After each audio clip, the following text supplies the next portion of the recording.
सच्चिदानंद रूपाय विश्वोत्पत्त्याते तवे तापत्रय विनाशाय श्री कृष्णाय वयं नमः। बोल कृष्णचंद्र भगवान की जय हो। ये पहला श्लोक है भागवत जी का। जिस श्लोक में अष्टादश श्लोक शामिल।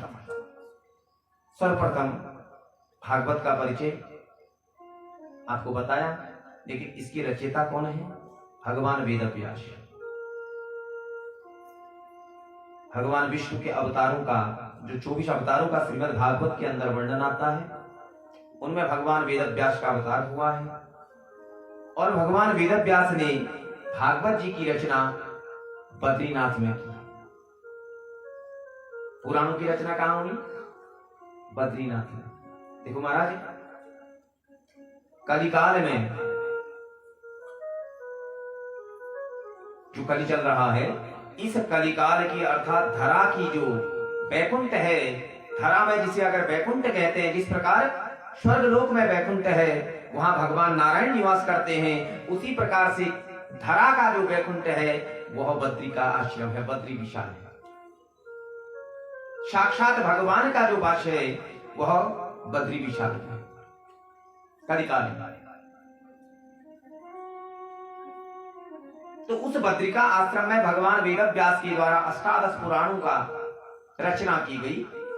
तो उन पुराणों में श्रीमद् भागवत नामक जो पुराण है, जिसे पितरों के निमित्त किया जाता है, इसे मोक्ष पुराण कहा गया है।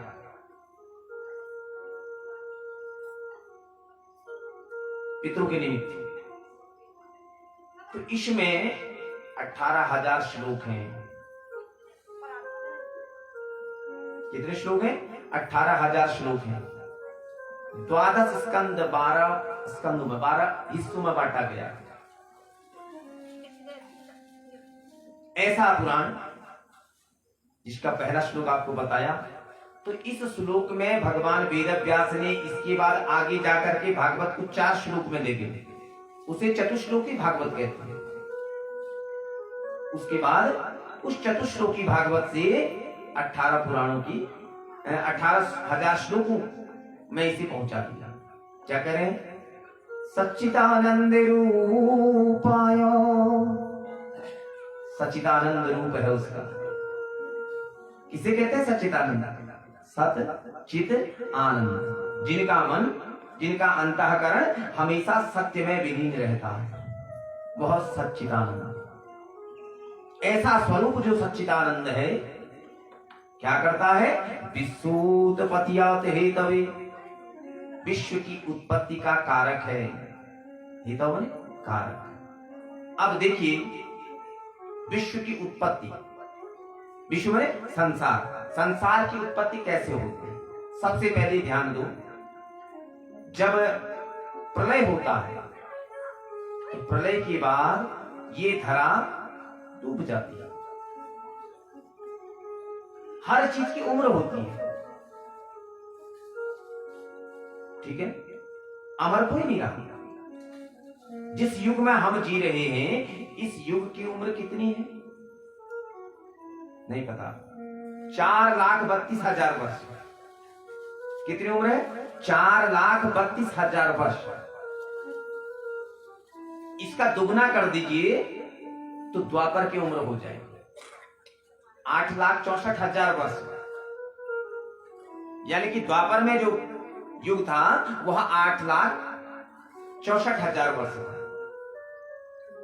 इसका 3 गुना कर दीजिए, किनका? 4,32,000 का, तो त्रेता की उम्र। इसका 4 गुना कर दीजिए तो सत्युग की उम्र। हर युग की अपनी उम्र है। वर्तमान में जो सृष्टि कलयुग की उम्र हुई है लगभग 6,000 वर्ष। कितने हजार वर्ष हुई? 6,000 वर्ष। और उम्र कितनी है? 4,32,000 वर्ष। तो इतने बार हम जन्म लेंगे उतने बार मृत्यु को प्राप्त होंगे। ठीक है, तो ये विश्व की उत्पत्ति पर प्रसंग है। विश्वोत्पत्तियात हेतवे, अर्थात वह जब यह सृष्टि जलमय हो जाती है तो वह विश्व की उत्पत्ति का कारक बनता है, अर्थात रजोजुषी जन्मनी, वह जन्म के समय क्या बन जाता है? ब्रह्मा बन जाता है। ब्रह्मा भी स्वयं वही है। सृष्टि का निर्माण कौन करते हैं? परम पिता ब्रह्मा। उसके बाद आता है जब सृष्टि का निर्माण हो गया। अब भागवत में 10 प्रकार से सृष्टि का निर्माण बताया गया। कितने प्रकार से? 10 प्रकार से।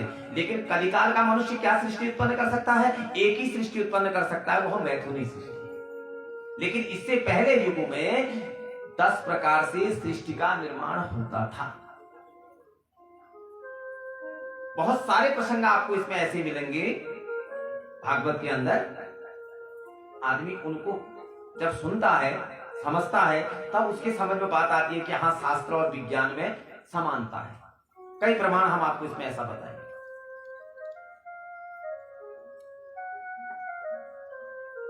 ठीक है, अब क्यों कलिकाल का मनुष्य 10 प्रकार से सृष्टि उत्पन्न नहीं कर सकता है, इस पर भी जो है आपका चर्चा करना है। तो सृष्टि का निर्माण ब्रह्मा जी के द्वारा हुआ। उसके बाद पालन, रजोजुषी जन्मनी सत्यव्रतस्ते, पालन का कार्य विष्णु को दे दिया, नारायण ने स्वयं दे दिया। बच्चे का, सृष्टि का पालन पोषण मैं करूंगा, अर्थात यह क्या कर लेता है? पालन के समय स्वयं नारायण बन जाता है। प्रजानाम प्रलये तम स्पर्श अजाय, प्रजानाम इस सृष्टि का अंत समय, अर्थात जब सृष्टि समाप्त हो जाती है, तम स्पर्श, अर्थात तम माने क्रोध। जन्म के समय ब्रह्मा बन जाता है, रजोगुण धारण कर लेता है। 3 गुण है, सत रज तम। तो ब्रह्मा जी कौन सा गुण धारण करते? रजोगुण। पालन के समय विष्णु बन जाता है, सत्व गुण धारण कर लेता है। प्रजानाम प्रलये तम स्पर्श अजाय, सृष्टि सर्ग नाश के तवे, इस सृष्टि के नाश के लिए, समाप्त के लिए तमोगुण धारण करता है और स्वयं शंकर बन जाता है।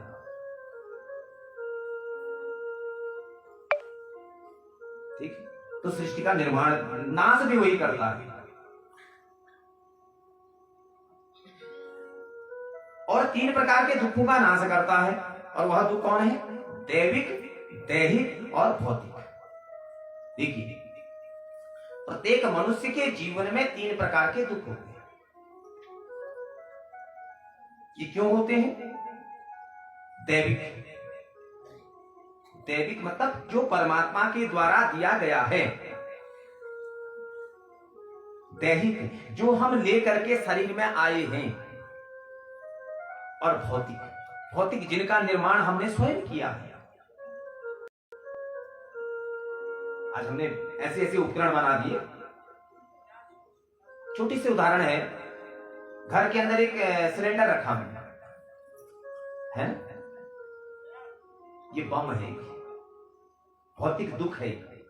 कभी आग लग गई तो घर जल जाता है, तो ये किसने निर्मित किया? हमने किया। तो ये इस दुख से भी दूर कर देता है। दैविक, दैहिक, भौतिक 3 प्रकार के दुख हैं। पूर्व जन्म कृतम पापम व्याधि रूपेण संचितम, ये कह रखा है कि प्रारब्ध के कर्मानुसार, पूर्व जन्म के कर्मानुसार जीव जो है यहां सुख और दुख को भोगता है। ठीक है, कौन से जन्म के? पूर्व जन्म के कर्मों के अनुसार। अब हमारे जन्म कितने होते हैं? 84 लाख। कितने जन्म होते हैं? 84 लाख।